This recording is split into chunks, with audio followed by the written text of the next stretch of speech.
Bonjour Idriss, la Banque centrale commune aux pays de l'Union monétaire de l'Afrique de l'Est a confirmé sa clôture de son compte d'opération dans les trésors publics françaises. Déjà, c'était quoi ces comptes opérationnels et en quoi la clôture est importante? Alors, le compte des opérations en France, c'était un compte qui avait été ouvert par les pays de l'UEMOA, la Banque centrale des pays de l'UEMOA, les pays d'Afrique de l'Ouest francophones, hors la Mauritanie et je pense la Guinée-Conakry, euh, pour déposer leurs réserves de change et pouvoir mener des opérations internationales.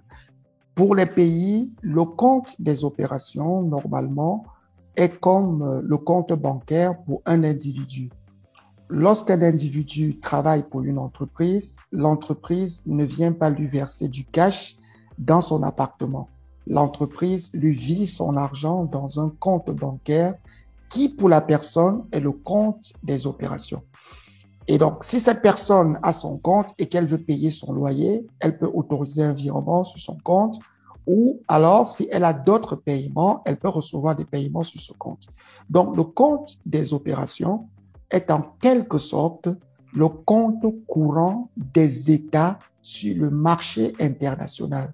Parce que sur le marché international, on n'utilise pas les monnaies nationales, à l'exception de quelques pays comme les États-Unis ou l'Union européenne, qui ont des monnaies fortes et qui peuvent les utiliser sur le marché mondial. Pour les autres pays, elles doivent utiliser des monnaies internationales et un compte des opérations internationales est nécessaire. Mais maintenant, pourquoi la clôture de ce compte des opérations au sein du Trésor français, qui est pourtant important, semble avoir préoccupé? C'est parce qu'au sein de nombreuses opinions africaines, le dépôt des devises et des réserves de change des pays de la zone franc, notamment l'UEMOA et la CEMAC, dans ce compte des opérations, était considéré comme l'héritage d'un système colonial qui est révolu et qui continue de perturber les personnes qui veulent que ce régime-là puisse s'arrêter. Alors, il y a eu plusieurs critiques à l'encontre de ces comptes. Est-ce que vous trouvez ces critiques légitimes? Je pense que les peuples, dans le cadre des démocraties, ont le droit d'exprimer les volontés qui vont dans le sens de leur meilleur intérêt. Encore faudrait-il que ce meilleur intérêt puisse être renseigné. Comme je l'ai dit au départ, les critiques étaient davantage globales parce que une partie des opinions africaines rejette le CFA, rejette la relation avec la France.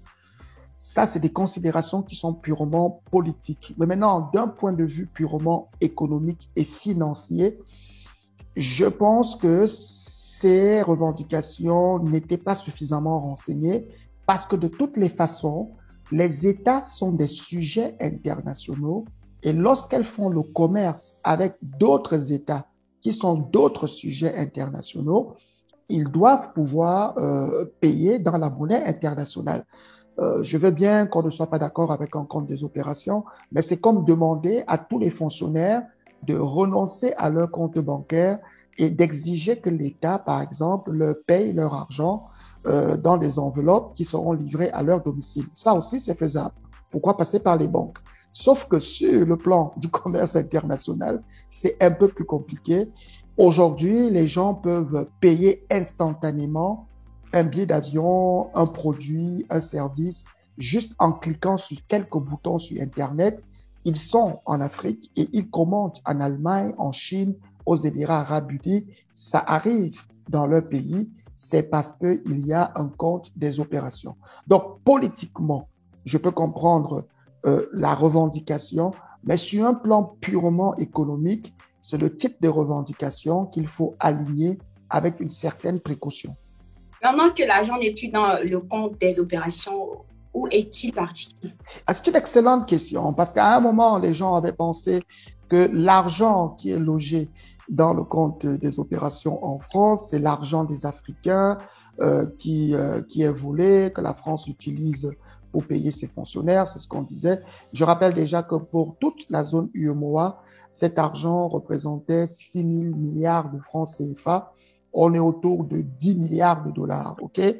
Et donc, la France a un budget qui est pratiquement en centaines de milliards d'euros. Donc, voilà, les réserves de change ne pouvaient pas servir à financer le salaire des fonctionnaires français. Mais maintenant, où est-ce que cet argent est parti? Et c'est ça qui est intéressant. Nous nous sommes rendus compte que l'argent n'est pas forcément revenu dans les caisses de la BCEAO. La BCEAO, la Banque centrale de l'UEMOA, puisqu'elle sait qu'elle est obligée d'avoir une quantité d'argent sur le marché, sur le système bancaire international, afin de payer les factures des importations, elle a placé une partie de l'argent dans ce qu'on appelle les comptes des correspondants. Nous ne savons pas exactement qui sont ces correspondants, mais nous présumons que ça pourrait être des systèmes bancaires basés en Europe ou dans d'autres pays. Une autre partie de cette ressource en devise a été placée parce que vous savez, si vous gardez une ressource chez vous et qu'elle n'est pas en train de travailler, elle perd de la valeur. Donc, la BCEAO a placé une partie de ses ressources en investissant sur les titres des emprunts, c'est-à-dire en investissant sur l'emprunt des pays qui ont la crédibilité de rembourser cet argent-là.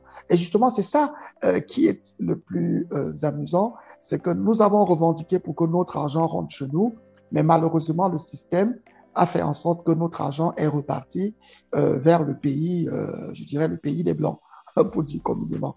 Donc, cet argent n'est pas resté dans les caisses de la BCEAO, elle est repartie sur le système financier international et majoritairement dans les pays des Blancs.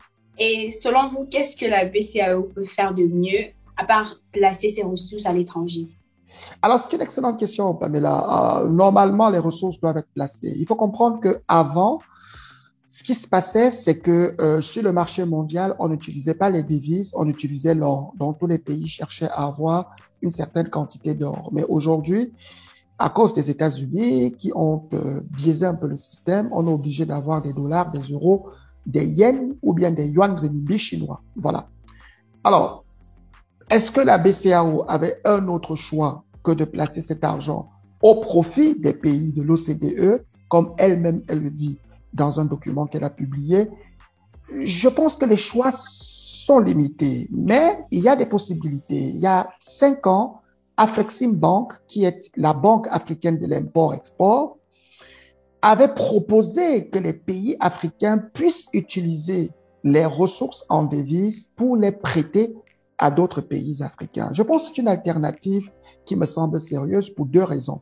Déjà, lorsque nous prêtons actuellement aux pays européens, c'est sûr qu'ils vont rembourser, mais le problème, c'est que les taux d'intérêt que payent les pays européens sont très faibles, pratiquement 0%, et pour les pays comme l'Allemagne, pratiquement des taux négatifs. Or, si ces banques centrales prêtent leurs devises aux pays africains, les taux des pays africains tournent entre 3, 4, 5% et pour certains pays jusqu'à 6%. Ça, c'est le principe. Mais est-ce que cet argent pouvait venir financer les économies de l'UEMOA? Je dis tout de suite non, parce que ce qu'il faut comprendre, c'est que ces réserves d'échange ont déjà été transformées en argent. Lorsque, par exemple, vous, Pamela, la société Macor, basée en Allemagne, vous fait un virement de 200 $ pour des vidéos que vous avez faites pour elle, la Banque centrale retient les 200 $ dans le compte des opérations et vous remet l'équivalent en CFA. Donc, revendiquer qu'on reprenne encore les 200 $ pour vous les donner, alors que vous avez déjà reçu l'équivalent en CFA, ça peut ne pas paraître équilibré sur le plan comptable.